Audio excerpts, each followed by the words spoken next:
여러분, 우리는 지난주 예수님께서 승천하시면서 제자들에게 하셨던 약속과 명령의 말씀을 따라 제자들이 이제는 생업의 자리로 내려가지 아니하고 사명의 자리로 나아가 더불어 마음을 같이하여 오로지 기도에 힘썼고, 그렇게 더불어 마음을 같이하여 오로지 기도에 힘썼을 때에 하나님께서 두 가지 축복을 주셨죠. 첫 번째는 성령 세례를 허락하여 주셨고, 두 번째는 교회를 탄생시켰다라는 것을 말씀을 통하여 배웠습니다.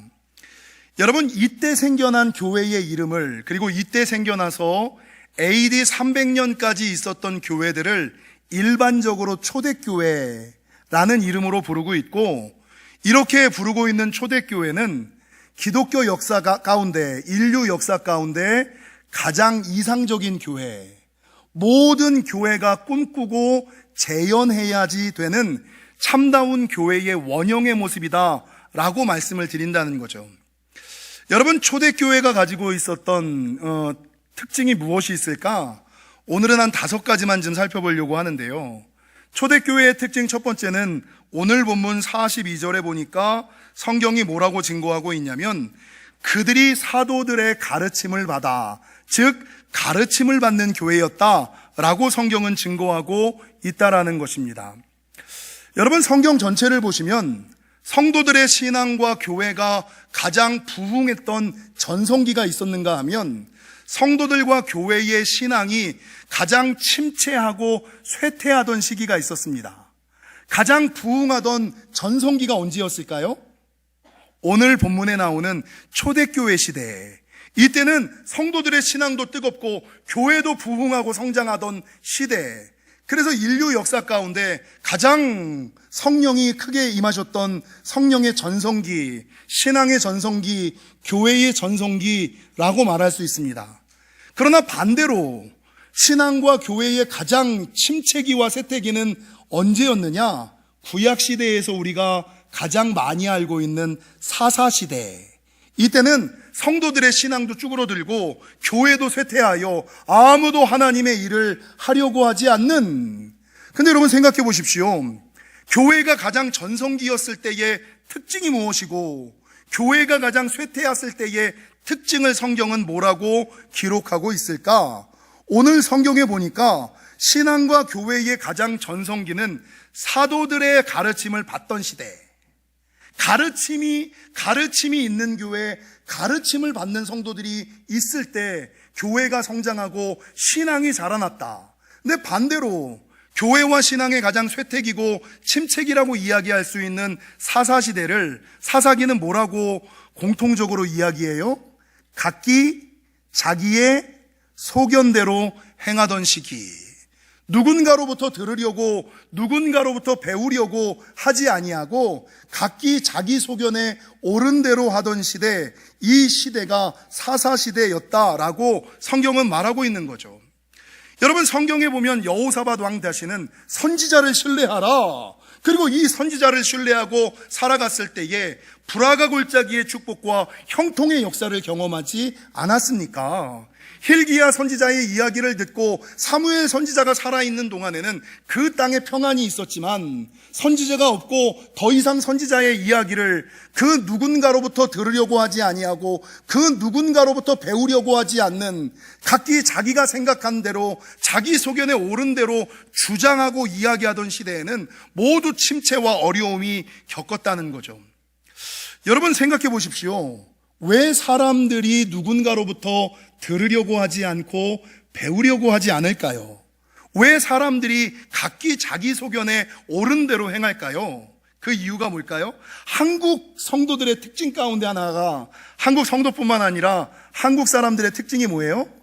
자기 머리 위에 스승을 두지 않는, 그러니까 누군가로부터 더 이상 배우려고 하지 아니하고 들으려고 하지 않는 이유가 무엇일까? 그것은 자기도 알 만큼 알고 배울 만큼 배웠기에 그런 자기 지식과 생각, 경험이 맞다는 의식이 어디에 있어요? 그러니까 목사님, 저도 알 만큼 알아요. 내가 나이가 몇인데, 나도 배울 만큼 배웠어요. 내가 성경을 몇 번 읽었는데, 내가 교회 생활이 몇 년인데, 자기도 알 만큼 안다는, 자기도 배울 만큼 배웠다는, 그렇게 자기가 가지고 있는 생각과 경험이 옳다고 맞다고 생각하는 그런 의식들이 여러분 더 이상 성령님으로부터 배우려고 하지 아니하고, 사도들로부터 배우려고 하지 아니하고, 선생님으로부터 배우려고 하지 아니하고 각기 자기 소견에 옳은 대로 살아가려고 한다는 것이죠. 근데 여러분, 성경에서 교회가 가르치는 거, 목사가 가르치는 것이 뭘까요? 사람들은 자기 생각과 경험, 자기 방법이 맞다라고 생각하잖아요. 근데 성경에서 배우라, 가르침이 있어야지 된다, 가르침을 받아야지 된다. 무엇을 가르치려고 하는 걸까요? 세상의 지식, 경험? 아니죠. 성경에 보니까 호세아 6장 3절은 뭐라고 증거하고 있냐면, 그러므로 우리가 여호와를 알자, 힘써 여호와를 알자. 교회가 누구를 가르치는 거예요? 하나님에 대하여, 하나님이 어떤 분이신지에 대하여 가르치는 거. 우리가 무엇을 배워야 됩니까? 정도한 목사가 살아오면서 했던 경험과 생각을 배우라는 게 아니잖아요. 여호와에 대하여, 하나님에 대하여. 마태복음 11장 29절, 나는 마음이 온유하고 겸손하니 나의 멍에를 메고 내게 배우라. 정도한 목사에게 배우라는 것이 아니라 예수님의 마음과 예수님의 방법, 어떤 게 하나님이 기뻐하시는 것이고, 어떤 게 예수님의 마음이고, 어떤 게 예수님의 방법이고, 내가 이것을 했을 때 하나님이 기뻐하실지, 내가 저것을 하실 때 하나님이 싫어하실지, 하나님의 뜻, 하나님의 계획, 하나님의 방법이 무엇인지를 아는 것, 배우는 것, 이게 교회에서 가르치는 것이고 목사가 이야기하는 것이라는 거죠. 그래서 여러분, 많은 사람들이 착각하고 오해하는 것이 있는데, 교회는 세상 지식과 방법으로 운영되는 것이 아니라 하나님의 방법으로만 운영되는 곳. 가끔 교회 오셔서, 목사님 우리 회사에서는 그렇게 하지 않습니다. 교회는 회사가 아니에요. 세상의 지식대로, 세상의 방법대로 모든 사람들이 그렇게 살아간다고 해서 교회를 그렇게 관리하듯이, 조직하듯이, 운영하듯이 해서는 안 된다는 것이죠. 여러분, 목사도 무엇을 가르치느냐? 세상의 지식과 경험, 처세를, 성공의 방법을 가르치는 것이 아니라 어떤 것이 하나님의 방법이고, 어떤 것이 예수님의 마음이고, 어떤 것이 하나님이 기뻐하시는 것이고, 어떤 것이 하나님이 싫어하시는 것인지, 그것을 가르치는 것이 교회이고, 여러분, 목사라는 거죠. 이 모든 하나님, 예수님의 마음과 방법을 담고 있는 것을 두 글자로 뭐라 그래요? 그래서 여러분, 교회는 성경을 가르치고 성경의 법대로 운영되는 곳이에요. 여러분, 왜 성경을 우리가 배우고 따라가야 될까? 디모데후서 3장을 한번 살펴보실까요? 디모데후서 신약성경 345면 디모데후서 3장 14절이야 17절은 이렇게 증거합니다. 13절 먼저 제가 읽어드리면, 악한 사람들과 속이는 자들은 더욱 악하여져서 속이기도 하고 속기도 하나니. 이게 무슨 말이냐면, 우리가 살아가는 세상은 점점 악해지고 서로를 속이는 시대, 그리고 우리가 앞으로 살아가야 될 말세의 때도 여러분, 미혹의 영과 거짓의 영이 횡행하고 움직이는 시대, 그런 시대라는 거죠. 그런 시대 가운데 세상이 아무리 불법이 횡행하고 거짓이 유행한다 손 치더라도 14절, 성도는 세상의 흐름과 방법을 따라 살아가는 것이 아니라 14절 읽겠습니다. 시작. 그러나 너는 배우고 확신한 일에 거하라. 너는 내가 누구에게서 배운 것을 알며 또 어려서부터 성경을 알았나니. 여러분, 세상이 그렇다 손치더라도, 세상에 거짓이 만연한다 손치더라도, 세상에 불법이 횡행한다 손치더라도, 세상의 모든 사람들이 그렇게 한다고 하더라도, 모든 흐름이 그렇게 간다고 하더라도, 성도는 세상의 흐름과 세상의 방법을 쫓아 살아가는 자가 아니라, 그러나 너희는 배우고 확신한 일, 무슨 방법을 따라 살아가라? 성경의 방법을 따라, 성경의 말씀을 따라 살아가는 것이 성도다라고 성경은 증거하고 있는 거예요. 그리고 성도가 세상은 그렇게 불법과 거짓이 유행과 시대의 흐름이 간다 손치더라도 성경의 말씀을 따라 살아갈 때 두 가지 축복을 주시는데, 첫 번째는 15절 하반절, 구원에 이르는 지혜가.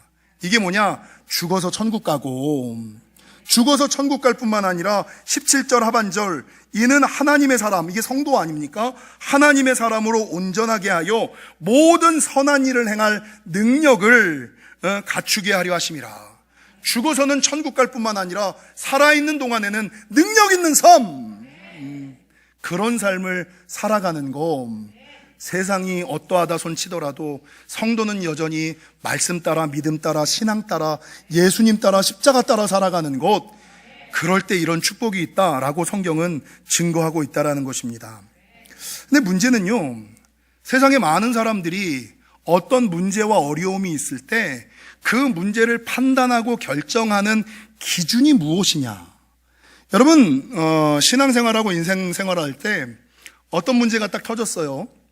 세겜과 같이, 그리심산 같이 이게 옳은지 저게 옳은지, 오늘 보면 13절처럼 이게 맞는 건지 이게 맞는 건지 모를 때, 이 길이 좋은 건지 저 길이 옳은 건지 좋을 때, 아무리 생각해도 무엇이 옳은지를 모를 때 세상 사람들의 판단의 기준이 뭔지 아세요?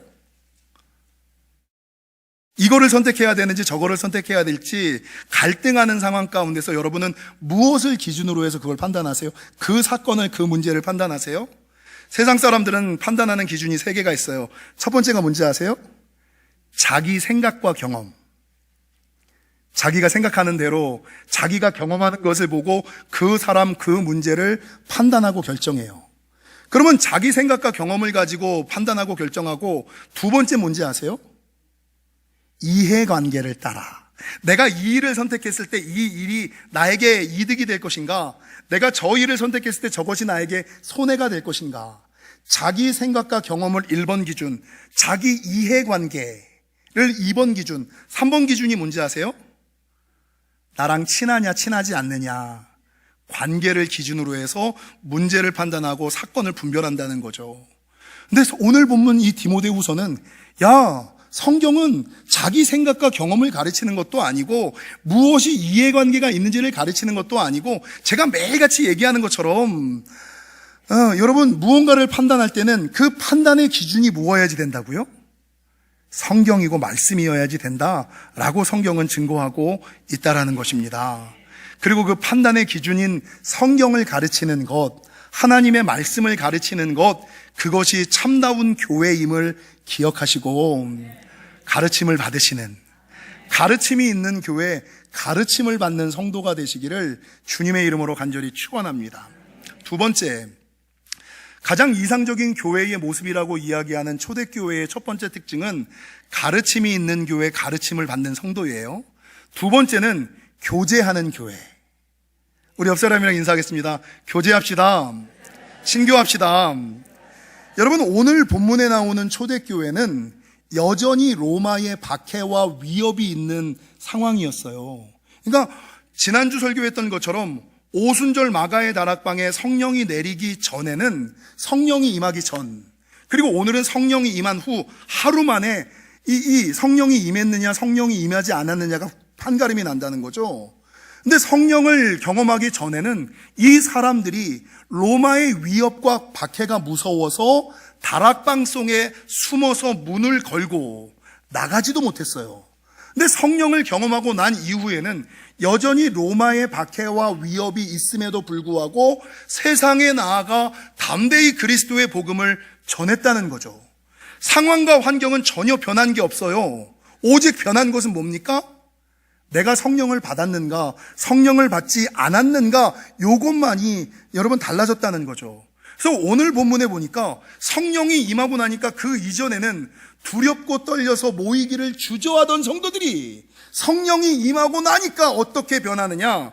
오늘 본문 46절에 보니까 날마다 마음을 같이하여 성전에 모이기를 힘쓰고, 성전에서 모이기를 힘쓸 뿐만 아니라 집에서도 떡을 떼며 기쁨과 순전한 마음으로 음식을 먹고, 여기서도 모이고 저기서도 모이고 성전에서도 모이고 집에서도 모이고 모이기를 힘쓰는 사람들이 되었다라는 것이죠. 여러분, 교회의, 참다운 교회의 두 번째 특징은 교제하는 교회인데, 교제를 뜻하는 영어 단어 중에 펠로우십이라는 단어가 있어요. 근데 이 펠로우십은 두 가지 단어가 합성되어 있는 단어인데, 펠로우라는 단어와 쉽이라는 단어가 붙어 있는 거예요. 펠로우라는 단어가 무슨 뜻입니까? 동료, 친구 이런 의미를 가지고 있어요. 쉽은 아시는 것처럼 배. 그러니까 펠로우십이라는 것은 같은 배를 탄 친구들, 동료들. 펠로우십, 친교라는 것은, 교제라는 것은 내가 같은 배를 탄 동료임을 인정한다는 거예요. 그래서 여러분, 많은 사람들의 생각 가운데 같은 배를 탔다는 것은 이 배가 침몰하면 나도 죽고, 이 배가 잘 되면 나도 잘 되는 것처럼 교회가 잘 되면 나도 잘 되고, 내가 잘 되면 교회가 잘 되고, 내가 잘 되면 남이 잘 되고, 남이 잘 되면 내가 잘 된다라는 예수님께서 얘기하셨던 한몸 의식. 너와 나는 다른 게 아니야. 너와 나는 운명 공동체야. 너와 나는 하나야. 네가 잘 되는 게 내가 잘 되는 거고, 네가 기쁜 게 내가 기쁜 거고, 네가 살아나는 게 내가 살아나는 거고, 네가 죽어가는 게 내가 죽어가는 것이기 때문에 네가 병 걸렸다고 너만 기도하는 것이 아니라, 내가 믿음의 사람들이 타인을 위하여 그렇게 중보하고 기도하고 아파하고 힘쓰고 애쓰는 이유가 뭡니까? 이 한몸 의식, 운명 공동체 생각을 가지고 있기 때문에 함께 더불어 나아간다라는 것이죠. 여러분, 제가 오늘 본문을 보는데 이 초대교회의 모습 가운데 이해되지 않는 부분, 받아들일 수 없는 부분이 두 절 나와요. 그게 44절과 45절인데 44절과 45절은 가장 이성적인 초대교회의 모습이라고 이야기하면서 믿는 사람이 다 함께 있어 모든 물건을 서로 통용했다. 여러분, 이게 가능해요? 같은 교회 다닌다는 이유만으로 니께 내 거고 내께 니 거야. 이게 가능해요? 이게 이해가 안 가잖아요. 더 넘어가서 45절은 또 재산과 소유를 팔아 각 사람의 필요를 따라 나눠주고, 내가 필요 없는 거 나눠줄 수는 있는데 내 재산과 소유까지 팔아 가면서 교회를 섬기고 성도를 섬긴다는 게 이게 가능해요? 이게 받아들일 수 없는 초대교회의 모습이었다고요. 근데 이게 가능할 수 있는 비결이 뭔지 아세요? 좀 전에 얘기했던 펠로우십, 한몸의식, 운명공동체 생각을 가지고 있으면 이 사람이 잘 되는 게 내가 잘 되는 거고, 교회가 잘 되는 것이 내가 잘 되는 거고, 내가 잘 되는 것이 교회가 잘 된다는 이 한몸의식과 공동체의 운명의식을 가지고 있으면 이게 가능하다라는 것이죠. 여러분, 이 현대시대에 사단이 성도들을 미혹하는 최고의 방법이 첫 번째가 개인주의임을 기억하시고, 펠로우십, 동료의식을, 한몸의식을, 운명공동체 의식을 좀 가지시고, 하나님께서 붙여주신 성도들은 남이 아니라 또 다른 나임을.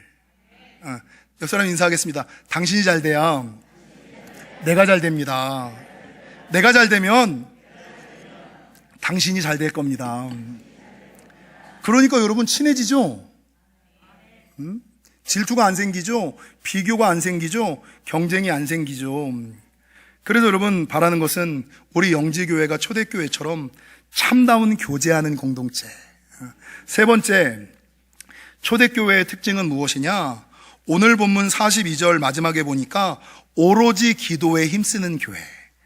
초대교회는 첫 번째, 가르침을 받는 교회. 두 번째, 교제하는 교회. 세 번째, 오로지 기도에 힘쓰는 교회.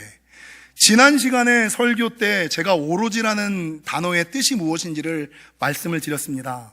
더불어라는 단어의 뜻이 무엇이었죠?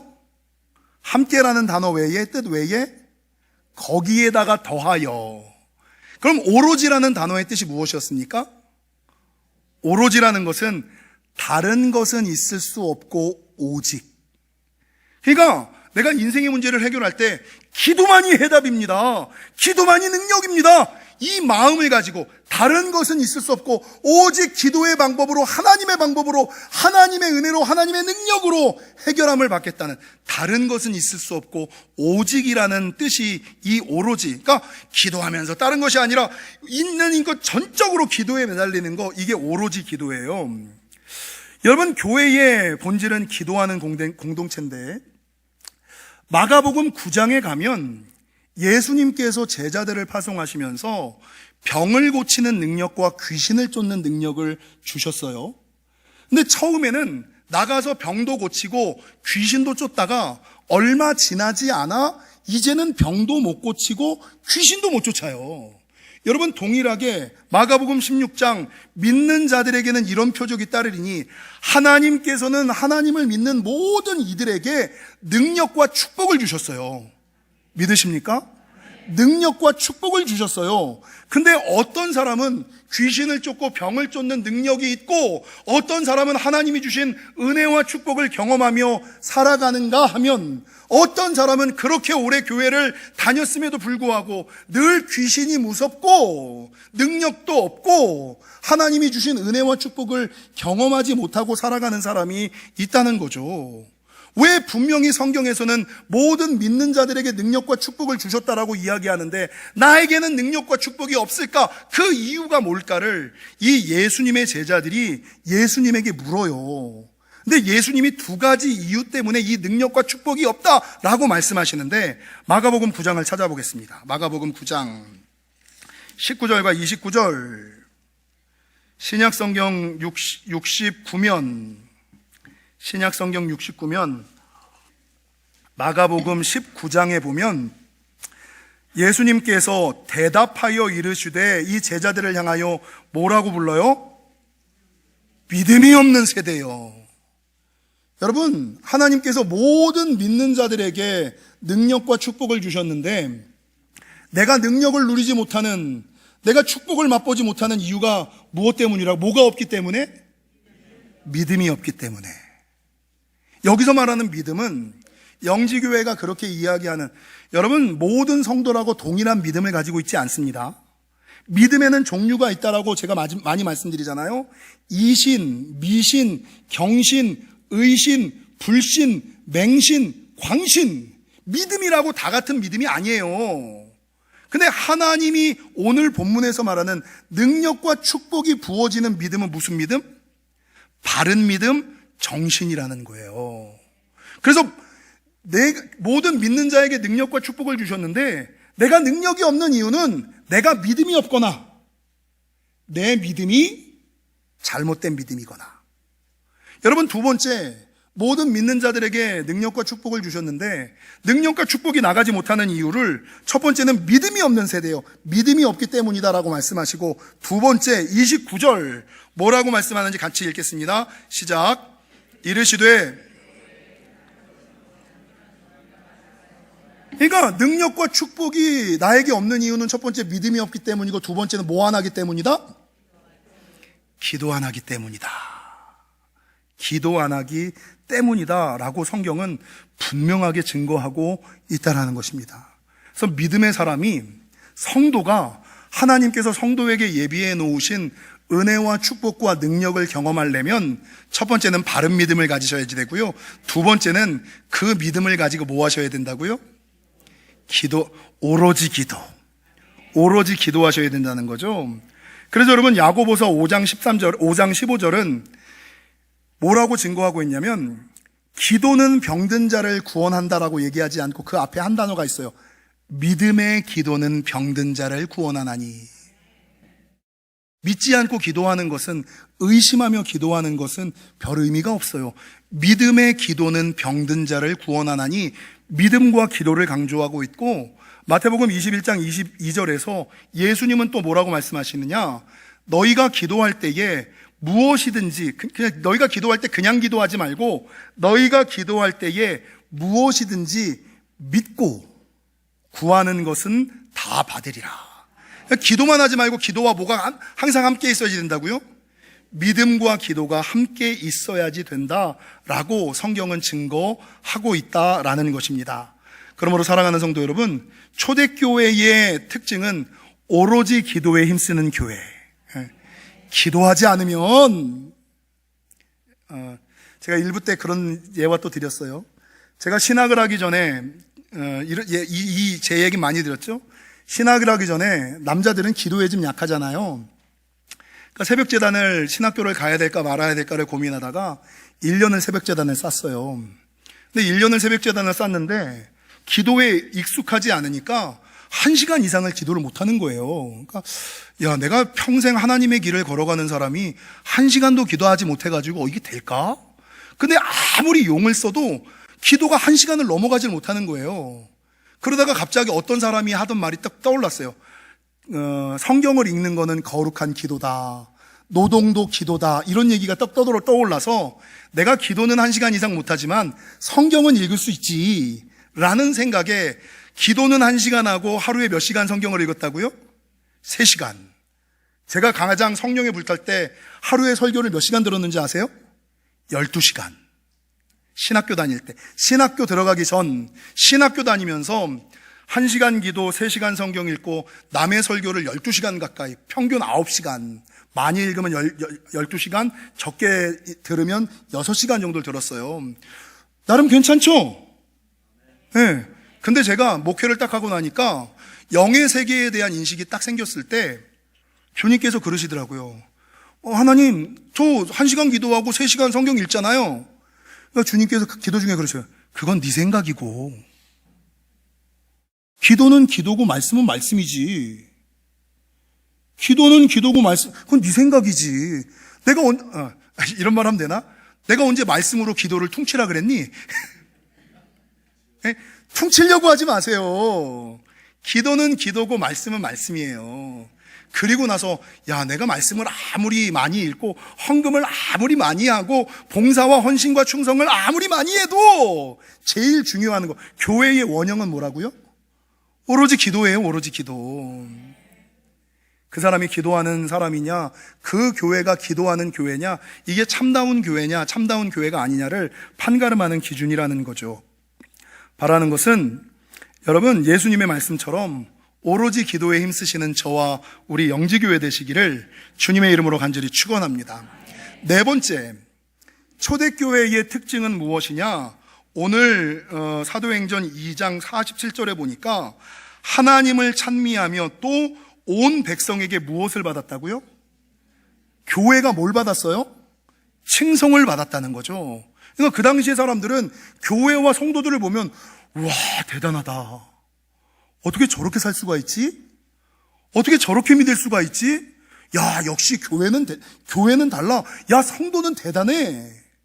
근데 여러분, 제가 자주 설교한 것처럼 한국교회와 세계교회를 향한 세상 사람들의 평가를 생각해 보십시오. 1980년대와 1990년대 이전에 교회와 성도들을 향한 세상 사람들의 평가는 뭐였어요? 초대교회와 같이 교회는 달라, 성도는 틀려, 이 얘기를 우리가 듣고 살았어요. 제가 청소년기를 막 지날 때까지. 근데 1980년대, 1990년대 지나 2000년대 들어서면서 교회와 성도들을 향한 세상 사람들의 평가는 뭐였어요? 교회도 똑같아. 목사도 사람이야. 이게 하나님의 직제와 하나님의 질서를 부정하는 말이 여기서부터. 교회도 똑같아. 목사도 목사 사람이지. 당연하지. 하나님이 몰라서 그렇게 말씀하셨겠습니까? 1990년대, 2000년대 들어가면서 교회와 성도들을 향한 평가는 교회도 똑같아. 목사도 사람이야. 근데 2000년대, 2010년대 지나면서 여러분, 교회와 성도들을 향한 평가는 뭡니까? 교회가 더해. 교회가 더해. 목사는 사람도 아니야. 정명석 사람도 아니잖아요. 어떻게 사람이 그런. 여러분, 이게 교회와 성도를 향한 세상의 평가라는 거죠. 근데 초대교회는 이러지 않았어요. 칭송을 받았다는 거죠. 칭찬을 받았다는 거죠. 여러분, 왜 현대 교회와 성도들이 그렇게 세상 사람들로부터 손가락질을 받을까요? 두 가지거든요. 첫 번째는 타락, 두 번째는 세속화. 여러분, 세상 사람들이 성도와 목사에게 요구하는 능력이 두 가지가 있어요. 세상 사람들과 성도는 좀 달라야 돼. 근데 그 사람들을 구분할 수 있는 구분점은 요 두 가지야. 목사와 성도는 좀 달라야 돼. 목사와 성도를 구분할 수 있는 기준점은 요 두 가지야. 첫 번째가 뭐냐? 도덕성이 달라야죠. 여러분, 남들이 거짓말한다고 성도가 거짓말하면 되겠습니까? 성도가 거짓말한다고 목사도, 그래서 여러분, 제가 안수 집사가 집사처럼 놀면 안 돼요. 권사가 안수 집사처럼 놀면 안 돼. 권사가 집사들처럼 놀면 안 돼요. 장로가 권사처럼 놀면 안 돼요. 목사가 장로처럼 놀면 안 돼요. 다른 도덕성. 남들이 그렇게 한다고 나도, 모든 사람이 그렇게 한다고 나도 그게 아니잖아요. 남들과는 조금 다른, 남들이 다 그런 세상의 흐름으로, 세상의 물결로 그렇게 간다 손 치더라도 나는 말씀 따라, 믿음 따라, 하나님 따라 십자가 붙들고 여전히 영적인 수준과 도덕적인 수준을 남들보다 높게 유지하는 사람, 이게 성도고 목회자잖아요. 지난주에 제가 운전을 하다가 유튜브 쇼츠에서 분당 우리 교회 이찬수 목사님 그 설교를 잠깐 들었어요. 근데 이찬수 목사님이 이런 오늘 내용과 비슷한 설교를 하더라고요. 이렇게 얘기를 하시더라고요. 성도들이 목사를 욕하는 이유가 뭘까? 성도들이 목사를 욕하는 이유가 뭘까? 목사가 성도들이랑 똑같이 놀기 때문이라는 거죠. 그러면서 성도들은 목사가 자기와는 좀 다르게 살기를 원한다는 거예요. 자기와는 좀 다르게 살기를 원한다라고 달라야 된다라는 생각을 가지고 있다는 거예요. 여러분도 제가 참 목사와의 관계가 좋을 때는요. 목사와 관계 좋을 때는요. 우리 목사님은 달라 틀려 이러다가 목사와의 관계가 안 좋아지잖아요. 니나 내나. 저는 이거 많이 겪었어요. 그냥 이게 근데 성도들은 분리할 때는 목사님, 그러니까 평상시는 목사가 네가 나랑 똑같고 너도 사람이고 네가 나보다 나이가 어리고 네가 인생 경험을 알면 얼마나 알아, 이렇게 얘기를 하다가 불리한 일이 있을 때 목사님은 그러시면 안 되죠. 목사님도 사람이라며. 왜 다른 기준, 다른 잣대를 들이대냐고요. 사람이 일관성이 있고 균형돼야지. 근데 모든 성도들의 목회자에 대한 기대는, 목회자는 우리랑 같으면 좀 달라야 된다는 인식이잖아요. 그죠? 그렇다고 그러세요. 그렇게 살기가 너무 힘들어요, 제가. 그래서. 근데 세상 사람들의 성도를 향한 기준도 마찬가지죠. 세상 사람도 성도는 조금 다르게 살아야 된다고 생각이 드는 거예요. 성도는 조금 틀리게 살아야 된다고 생각이 드는 거예요. 그러니까 성도가 세상 사람들과 똑같이 노니까 손가락질하고 욕하는 거예요. 바라는 것은 여러분, 초대교회와 초대교회 성도들은 세상과 다르고 세상 사람들과 틀렸음을 기억하시고, 우리 옆 사람이랑 인사하겠습니다. 다르게 삽시다. 틀리게 삽시다. 세상 사람과는 조금 다르게, 세상 사람들과는 조금 틀리게 성도로서의 도덕성과 영성을 가지고, 목회자로서의 도덕성과 영성을 가지고 살아가시는, 세상과는 좀 다르게 살아가시는 저와 여러분이 되시기를 주님의 이름으로 간절히 축원합니다. 마지막 초대교회의 특징은 오늘 본문 47절 하반절, 주께서 구원받는 사람을 날마다 더하게 하시느니라. 날마다 더하는 교회, 요거를 다른 말로 날마다 부흥하는 교회, 이게 초대교회의 특징입니다. 신앙생활을 오래 하신 분들 가운데 40년, 50년, 60년, 70년을 믿어오신 분들 가운데 가끔 이런 얘기를 해요. 목사님, 설교가 너무 뻔해요. 아니, 그 찬송 또 불러요? 우리 교회 맨날 그 찬양밖에 안 불러요? 찬양의 은혜가 안 돼요? 좀 새로운 찬양을 불러주세요. 좀 새로운 말씀을 전해주세요. 이렇게 말할 때가 있거든요. 근데 하나님께서 믿음의 사람에게 주시는 최고의 은혜와 축복 가운데 한 가지는 제가 자주 말씀드리잖아요. 날마다 더하시는 하나님의 은혜, 날마다 새롭게 하시는 하나님의 축복. 그래서 여러분보다 제가 성경을 덜 읽었을까요? 설교를 덜 들을까요? 근데 저는 똑같은 말씀을 매일 읽는데도 읽을 때마다 새로워. 이런 말씀이 있어? 와, 이런 은혜가 있어? 와, 이런 깨달음이 있어? 여러분, 매일같이 부르는 찬양이고 매일같이 부르는 찬송인데, 목사님 또 그 찬송이에요? 이게 아니라, 와, 어떻게 이 찬송은 100번을 부르고 1000번을 부르고 10,000번을 불러도 새롭지, 은혜가 되지, 기쁨이 있지. 그래서 여러분, 많은 사람들은 오래 다니고 많이 다니면 자기가 모든 것을 다 이게 없는 거야. 그 굳어지는 거야. 기쁨이 없는 거야. 근데 정말 바르게 하나님의 은혜 가운데 부흥을 경험하며 살아가는 사람들은 30년을 믿었든 50년을 다녔든 70년을 섬겼든 간에 관계없이 하늘에서 하나님께서 날마다 더하시는 하나님의 은혜와 날마다 새롭게 하시는 하나님의 은총, 그러니까 날마다 여러분 똑같은 목사 맨날 보잖아요. 똑같은 성도 맨날 만나잖아요. 근데 볼 때마다 즐거워. 들을 때마다 새로워. 부를 때마다 은혜가 돼. 예배할 때마다 하늘에서 하나님께서 부어주시는 은혜와 은총과 평안과 이 맛에 예수 믿는 거예요. 이것 때문에 예수를, 그래서 여러분 어느 순간인가 말씀이, 찬송이, 예배가 이 기쁨으로 오거나 새롭게 느껴지지 않았다. 아, 내 영혼이 문제가 생겼다. 말씀이 새롭게 들리지 않아? 목사님, 이거 100번도 더 들은 말씀이에요. 이런 말이 나오는 순간 여러분, 내 영혼에 문제가 생겼다라는 것을 기억하시고, 다니면 다닐수록, 믿으면 믿을수록 좋아지고 나아지고 깊어지는 교회와 성도, 그런 저와 여러분, 날마다 부흥을 경험하시는 저와 여러분이 되시기를 주님의 이름으로 간절히 축원합니다. 사랑하는 성도 여러분, 초대교회의 특징은 첫 번째, 가르침을 받는 교회, 교제하는 교회, 오로지 기도에 힘쓰는 교회, 칭송받는 교회, 부흥하는 교회임을 기억하시고, 영지교회가 그런 교회가 될 수 있게, 우리가 그런 초대교회의 성도가 될 수 있게 힘써주시는 저와 여러분이 되시기를 주님의 이름으로 간절히 축원합니다.